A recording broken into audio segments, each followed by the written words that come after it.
Finally वो दिन आ चुका है। पाकिस्तान अब एफएटीएफ की ग्रे लिस्ट में नहीं रहा। एक बहुत ही ज़रा पुराना मेंबर 4 साल से पाकिस्तान एफएटीएफ की ग्रे लिस्ट में था। इतना लंबा समय हो गया था पाकिस्तान को। मैं काफ़ी बार वीडियोस में कहता था कि पाकिस्तान ऑलमोस्ट एक सदाबहार मेंबर है एफएटीएफ का, क्योंकि काफ़ी बार पाकिस्तान अंदर बाहर भी होता रहता है। तो इस पर्टिकुलर केस में मैं कहूँगा कि पाकिस्तान के पास सेलिब्रेट करने के लिए बहुत कुछ है, इसलिए इनके प्राइम मिनिस्टर भी खुश हो रहे हैं। ये कह रहे हैं कि जी सबको बधाइयाँ, सबको बहुत मुबारक, मिलिट्री ने अच्छा काम किया, इनके हिसाब से सरकार ने अच्छा काम किया और घूम फिर के पाकिस्तान ग्रे लिस्ट से बाहर हो चुका है। हालांकि मैं यहाँ पर ऐड कर दूँ कि पाकिस्तान अभी के लिए ग्रे लिस्ट से आउट तो हुआ है, मगर फिर भी एफएटीएफ पाकिस्तान के साथ मिलकर काम करता रहेगा ताकि पाकिस्तान वापस फिर से ग्रे लिस्ट में ना चला जाए, आतंकवाद की फाइनेंसिंग फिर से पाकिस्तान में स्टार्ट ना हो जाए। अच्छा, एक बात यहां पर मैं बोल दूं, हो सकता है कि आप में से कुछ लोगों ने सोशल मीडिया में देखा होगा कि ये जो अनाउंसमेंट है ना कि पाकिस्तान अब बाहर हो चुका है एफएटीएफ की ग्रे लिस्ट से, ये करी है टी राजा कुमार ने। अब कई लोगों ने ये देखा, ये नाम टी राजा कुमार, इनकी शक्ल देखी, लोगों ने सोचा कि अच्छा ये इंडियन ओरिजिन के होंगे, तो आज के समय क्या एफएटीएफ की प्रेसिडेंसी है ये भारत संभाल रहा था जब पाकिस्तान एफएटीएफ से बाहर हुआ? तो इसका आंसर है नहीं। टी राजा कुमार ऑब्वियसली एक इंडियन ओरिजिन का नाम है, मगर ये सिंगापुर के निवासी हैं। सिंगापुर में काफ़ी बड़े ये इकोनॉमिस्ट भी रह चुके हैं और इनके अंडर, इनकी प्रेसिडेंसी के अंडर फाइनली पाकिस्तान एफएटीएफ की जो ग्रे लिस्ट है इससे बाहर आ चुका है। हालांकि मैं यहाँ पर मेंशन कर दूं कि पाकिस्तान के बाहर आने से सिंगापुर का कोई डायरेक्ट रिलेशन नहीं है। एक ही कंट्री का डायरेक्ट रिलेशन है, वो है United states of America.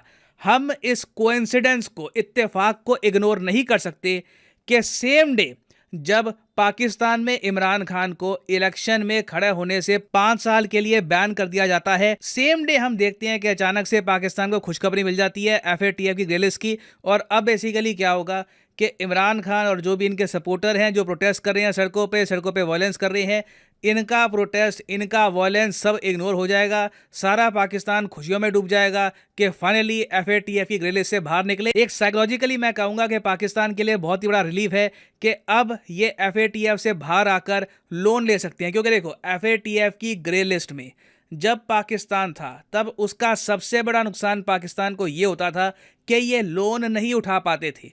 FATF की ब्लैकलिस्ट में अगर कोई देश होता है तो लगते हैं सैंक्शन, मगर सिंस वो देश ग्रे लिस्ट में है ना, तो ग्रे लिस्ट में होने से क्या होगा कि वो कंट्री इंटरनेशनल संगठन जैसे कि वर्ल्ड बैंक, आईएमएफ, इनसे लोन बहुत ही ज़्यादा कड़ी शर्तों पे उठा पाएगा। तो कमाल का इत्तेफाक है कि जैसे ही पाकिस्तान में बाढ़ आती है, पाकिस्तान की सरकार कहती है कि हमको पैसा चाहिए, हम बिना पैसे के डूब जाएंगे। लिटरली पाकिस्तान के पीएम ने कहा था कि हमको बिलियंस ऑफ डॉलर चाहिए होंगे। अभी जो लोन का माफ़ की बात की जा रही है ना कि लोन माफ़ कर दो वगैरह, वो तो दूर की बात है, पैसे है ही नहीं हमारे पास, वो तो हम दे ही नहीं पाएंगे।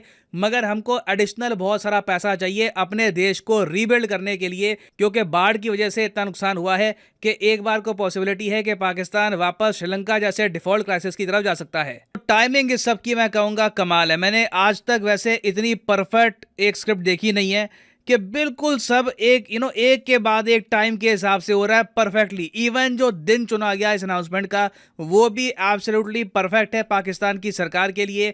इससे अभी जो करंट पीएम है पाकिस्तान के, इनको काफ़ी हेल्प मिलेगी इलेक्शन जीतने में इन 2023। और अगर आप सोच रहे हैं कि इंटरनेशनली ये क्यों कहा जा रहा है कि यूएसए ने हेल्प करी है पाकिस्तान की एफएटीएफ की ग्रे लिस्ट से बाहर आने को, देखो एफएटीएफ की फुल फॉर्म है financial action task force. FATF के हेडक्वार्टर्स आपको मिलेंगे पेरिस में। एफएटीएफ का फोकस होता है मनी लॉन्ड्रिंग और टेरर फाइनेंसिंग पर। और एफएटीएफ को चलाता कौन कौन है? व्हाइट लिस्ट कंट्रीज, जिस तरीके से ब्लैक लिस्ट हो गया, ब्लैक लिस्ट में नॉर्थ कोरिया, ईरान जैसे देश आ गए, फिर ग्रे लिस्ट हो गया। ग्रे लिस्ट में अभी इंटरेस्टिंगली यहाँ पर देखो तो म्यांमार आ चुका है। जी हाँ, पाकिस्तान बाहर निकला, म्यांमार वापस आ गया ग्रे लिस्ट में। तो पाकिस्तान, म्यांमार, इस टाइप के देश आपको मिलेंगे ग्रे लिस्ट में काफ़ी बार। फिर होती है वाइट लिस्ट। वाइट लिस्ट वो देश होते हैं जो बिल्कुल बढ़िया तरीके से अपने देश में पैसे का फ्लो मैनेज करते हैं, उनके देश से आतंकवाद को कोई भी फंडिंग नहीं मिल रही होती। और ये जी हो गए आपके सामने 39 मेंबर एफएटीएफ के जो वाइट लिस्ट कंट्रीज कही जाती है। जी हाँ, इसमें भारत भी आता है। बेसिकली दुनिया में जो भी क्रेडिबिलिटी वाले देश हैं वो सब यहाँ पर आपको मिलेंगे। और इन कंट्रीज की लिस्ट में देख लो, गिनती के आपको बस आई थिंक 8 देश मिलेंगे जो यूएसए के इन्फ्लुएंस में नहीं आते। बाकी जो भी देश हैं जिन पर मैंने टिक लगा रखा है, Australia, Belgium, Canada, Denmark, Finland, Germany, France, Ireland, ये इजराइल, उसके अलावा जापान, साउथ कोरिया, आप समझ सकते हैं यूएसए के इशारे पर ये आराम से जहां पर वोट करना है वहीं पर वोट करेंगे। ये यूएस यूरोप के इंटरेस्ट के अगेंस्ट नहीं जाते ये सारे देश। और इसलिए हमने ये भी देखा है कि नॉर्थ कोरिया, आप देखो नॉर्थ कोरिया ने वैसे शैतानियां बहुत करी होगी, मिसाइल लॉन्च किया होगा, मगर आतंकवादी तो नहीं निकलते नॉर्थ कोरिया से। ये बात तो आपको भी पता है, मुझे भी पता है। मगर फिर भी आप देख लीजिए कि पाकिस्तान जैसा देश एफएटीएफ की ग्रे लिस्ट में बना रहा, ब्लैक लिस्ट में नहीं पहुंचा। नॉर्थ कोरिया कई सालों से एफएटीएफ की ब्लैक लिस्ट में आपको मिलेगा। अब एक क्वेश्चन वैसे यहाँ पे आप ये भी पूछ सकते हो कि सर एक बात बताइए, जैसे भारत बॉन्ड इशू करता है, यूएसए इशू करता है, बॉन्ड के बारे में मैं आपको बता चुका हूँ। बॉन्ड बेसिकली उधार होता है, ठीक है।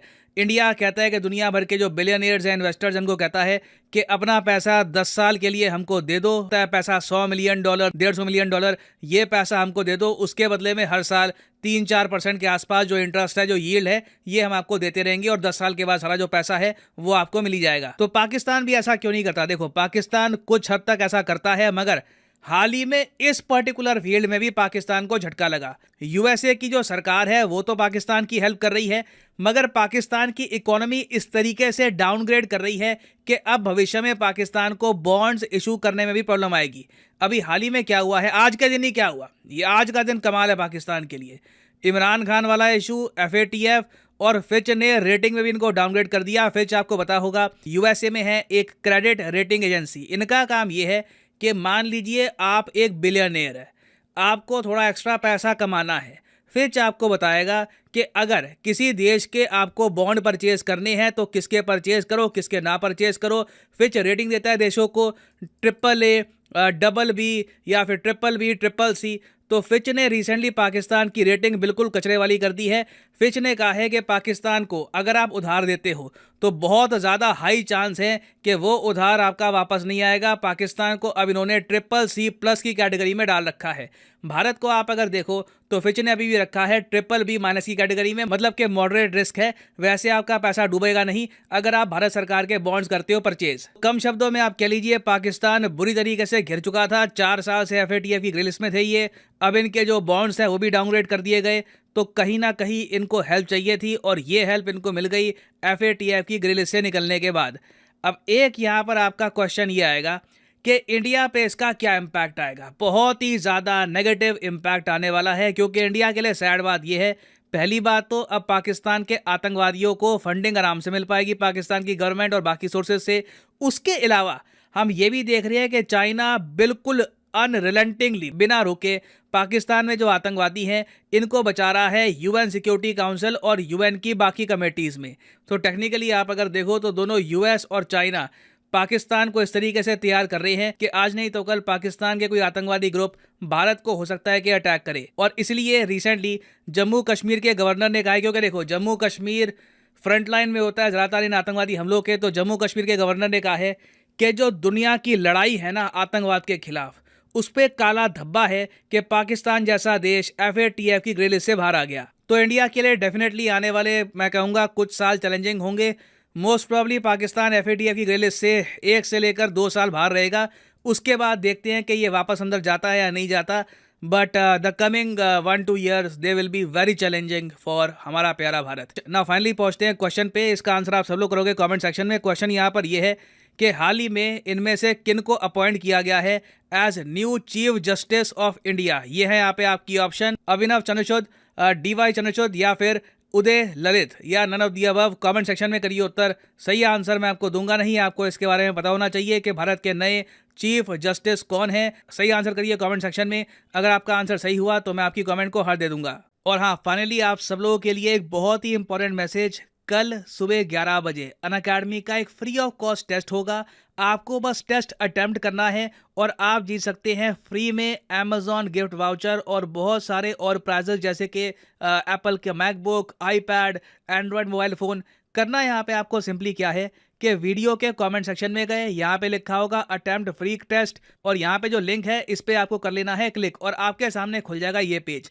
अगर मोबाइल फ़ोन पे हो तो पहले गूगल प्ले स्टोर पे जाके अनअकैडमी की ऐप डाउनलोड कर लेना, रजिस्टर कर लेना, फिर यहाँ पे एनरोल पे क्लिक करना, थोड़ी सी आपको आसानी होगी। एनरोल पर क्लिक करोगे आप यहाँ पर तो आपसे नंबर मांगेंगे, कोड मांगेंगे कि बताओ भैया कोड यहाँ पे आप कौन सा यूज़ करोगे।